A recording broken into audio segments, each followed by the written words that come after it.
Hey, what's going on guys, Invalid here, and I decided to do a guide for the final Reich challenges. I've seen people having a lot of trouble with it, so I decided to do it, and the last one did great. It has over 500 views, and I'm over 250 subscribers now, so thank you once again. I really appreciate it. But let's just hop right into it. So first things first, we're going to head into the weapon build kits and go to the machine pistol. Now you guys don't really need to do this because if you don't have the attachments unlocked, there's literally no point to do it.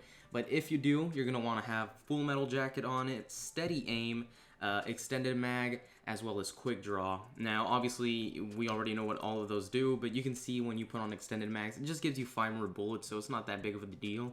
But you do get to carry more reserve ammo. So next up, we're going to go to the M30 Luftwaffe drilling. This is the one on the wall as well.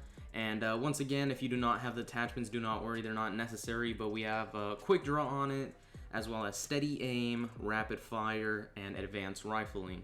So this is the gun that we're going to be using the most, as it does the most damage, 7 damage, while the pistol does 5. But let's move on to the consumables.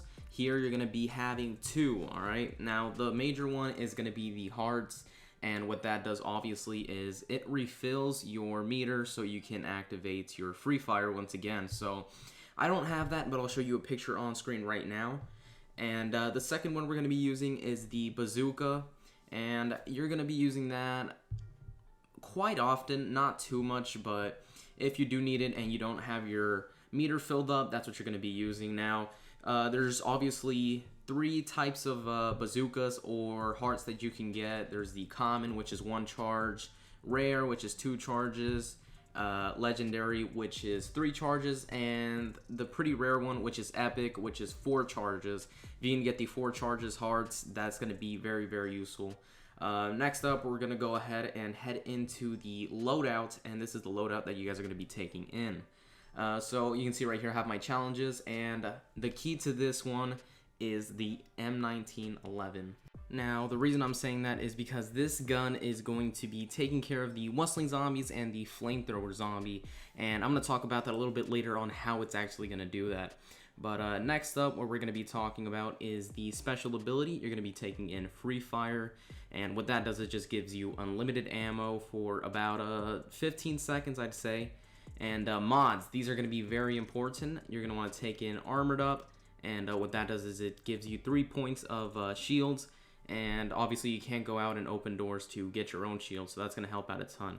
And the major one is Mark II. This thing turns your weapon into a pack-a-punch weapon, and this is very necessary for this challenge because I really don't think you can do it without it. But don't worry, you unlock it very early on. Next up, I'm going to give you a couple of choices that you can choose for your third one. You can use Grenader. What that gives you is twice the amount of lethal equipment, which is like 8 grenades total. Discipline, when you prone or crouch, you get extra damage. And Resourceful, more power-up spawn-in. So you can choose from those 3 as your third one. They're all very useful. I go ahead and take in Flak Jacket so I can use grenades as they're very powerful in this game mode. So you can choose from 2. There is Sticky Bombs and the Frag Grenades. I do choose Satchel Charges because I wanted to try them out, but do not go for those. They are very, very bad and create crawlers early on in the game. So you can use frags or sticky bombs. Personally, I like to use sticky bombs a lot. They're very useful. But that's going to be it for the setup, and let's go ahead and hop in game so I can show you the strategies and the spawn points. So right off the bat, we've got one right here next to the quick revive machine, and we also have a jump scare in this area that does spawn zombies, so you got to be careful with that. One other location is right here. They can just squeeze through that little pieces of wood. Another one is right here in this window, and there is actually another spawn point right above it. And the last and final one is right here. So keep those in mind, and later on I'll show you where the Wustling and the Bomber spawn. So now I'm going to show you the strategy you're going to be using from round 1 to about round 10. And the reason I say round 10 is because once you hit round 11, you're going to be getting a Wustling zombie every single round up to round 20 until you finish the objective. So we're going to have to switch up the strat. Not too much, but just a little bit. So for this, you're just going to be doing your casual training. You're going to be starting over there where I was by the pistol, making your way over here and all the way back again. And once you have them all rounded up, you can pull out your pistols and activate free fire. And as you can see, my weapon is Pack-a-Punch, and I have the bacon and eggs, and you can just go ahead and blast away. Also take note, out round 8, that's when the bomber starts to spawn, and I'll show you these spawn points a little bit later, but you just saw one of them right there. So now I'm going to be showing you how to take care of the Wustling Zombie as well as the Flamethrower Zombie. The Wustling does first spawn at round 11, but I decided to skip a little bit forward so you can see the change of difficulty and the strategy that you're going to be using. You're going to be using grenades a lot as well. They are very powerful and they're going to help out a ton in this challenge. As well as a shotgun, you're going to be using it to take out the pest. It is the most powerful wall weapon in this area, so you're going to be using that a lot. The machine pistol is not doing that much damage in the later rounds. Once you see yourself in danger, always pull out your free fire so you can get out of danger. And I was in luck because I was able to take out the Wustling Zombie as well. It spawned in later in the round. It's pretty random when they spawn. Next, I'm going to be showing you a little trick that's going to help you get a meter before every round. And all this trick really is just horning up a small group of zombies at the end of every round and taking out your M1911 and just shooting them.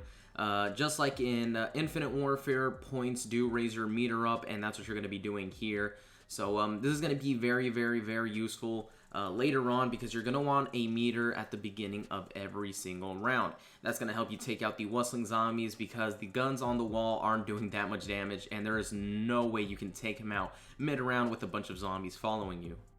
I almost forgot to include this in. These are the spawn points for the Wustling Zombie and the Bomber Zombie. So the first one's going to be right here. This is for the Wustling and Bomber. The next one is going to be strictly for the Wustling, as well as right here. This is for the Wustling. And the last and final one is for the Bomber and the Flamethrower Zombie, so keep those in mind as well. So now I'm going to show you how to take care of the Flamethrower Zombie. He's the same as the Wustling Zombie, so you're going to be using your bacon and eggs, which is the free fire and Pack-a-Punch version of the M1911. He's going to spawn in at the beginning of the round, so you can see him right there. I pull out my free fire and I just get to spamming. He will reach you eventually. You can either run away from him or you can keep on shooting, but you're going to end up killing him either way. I actually got lucky and was able to take out the Wustling Zombie of the round, as you can see right there. He does come a little bit mid-round, I guess you could say, so you guys might get him too as well, and you'll be able to take him out. But that's about it. That's the only way to kill him. You're going to make sure you have your free fire ready, because if you don't, like I said, it's an instant down. There's no other way to kill him besides the bacon and eggs. Alright, so before I end the video, just a couple reminders. Every 5 rounds, you're going to get the past round, and that is pretty much a free round because they're super easy to kill. On round 11, you're going to get your first Wustling Zombie, and that is all the way up to round 20. And on round 14, you're going to get the Flamethrower Zombie, and that is the only round that you have to worry about him. Also, I did make it around 17 without consumables before I ended it, so they are not needed, but they are definitely useful. So if you do have some hearts, go ahead and bring them in, and it will help you out with the challenge. Also, the challenge is reach wave 20 without opening any doors, and the second one is reach wave 20 without going down. So you can go ahead and pick up quick revive just in case you go down. You can at least do one of the challenges. But that's going to be it for this video, guys. Hopefully you enjoyed, and hopefully it does help you out. If you do use the guide and you do complete the challenge, let me know down in the comment section below. I would definitely love to know that my guide helped you out. But yeah, thank you guys for watching, and I will see you next time.